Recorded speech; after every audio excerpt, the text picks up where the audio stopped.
গোটা বিশ্বের মধ্যে অনেক দান থাকলেও সবচেয়ে মহতী দান হল রক্তদান।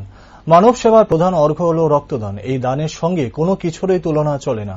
অন্য যে কোনো জিনিস পয়সা দিলে পাওয়া যায়, কিন্তু রক্তদান কোনো অর্থ দিয়ে কেনা যায় না, কোনোভাবে রক্ত তৈরি করা যায় না, কারণ রক্তের কোনো ফ্যাক্টরি নেই। সারা দেশের মধ্যে লোকসংখ্যার অনুপাতে রক্তদানে ত্রিপুরা অনেক এগিয়ে রয়েছে। বক্তা রাজ্যের বিদ্যুৎ ও কৃষি দপ্তরের মন্ত্রী রতনলাল নাথ। রবিবার রাজধানীর আগরতলা দুর্গাচমনি বিপণী বিতানে Tripura state electricity corporation limited workers and employers সংঘের উদ্যোগে মেগা ব্লাড ডোনেশন ক্যাম্প এবং সেফটি ওয়ার্কার্স অফ ইলেকট্রিসিটির অনুষ্ঠানে প্রধান অতিথি এবং উদ্বোধক হিসাবে উপস্থিত ছিলেন বিদ্যুৎ ও কৃষিমন্ত্রী রতনলাল নাথ। এছাড়াও উপস্থিত ছিলেন বিধায়ক সুরজিৎ দত্ত, বিএমএস রাজ্য সম্পাদক তপন দেব, TSECL এর আধিকারিক সুরজিৎ সিং, বিশিষ্ট সমাজসেবিকা পাপিয়া দত্ত সহ অন্যান্য আধিকারিকগণ।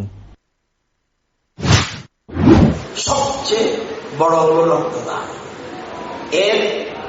এর কাছে তারা কিছু নেই, কারণ অন্যগুলি আপনি পাবেন, পয়সা খরচ করলে আপনি পেতে পারেন, কিন্তু রক্তের কোন রকম ফ্যাক্টরি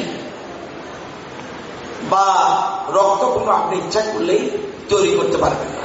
এখনো কোনো ফ্যাক্টরি পৃথিবীতে হয়নি। সেজন্য আপনারা এই আয়োজন করেছেন এবং শুনেছি বেশ কিছু সংখ্যক মানুষ রক্তদান করবেন।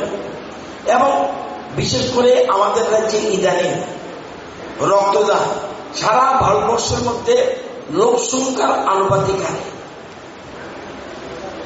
আমাদের মতো এগিয়ে কেউ আছে বলে আমি জানি না। সবচেয়ে বেশি লোক সংখ্যা আনুপাতিক আমরা প্রথম পজিশন ত্রিপুরা। আজকে আমাদের মুখ্যমন্ত্রী রক্তদানের ব্যাপারে সবাই এগিয়ে আসার জন্য ডাক দিয়েছেন।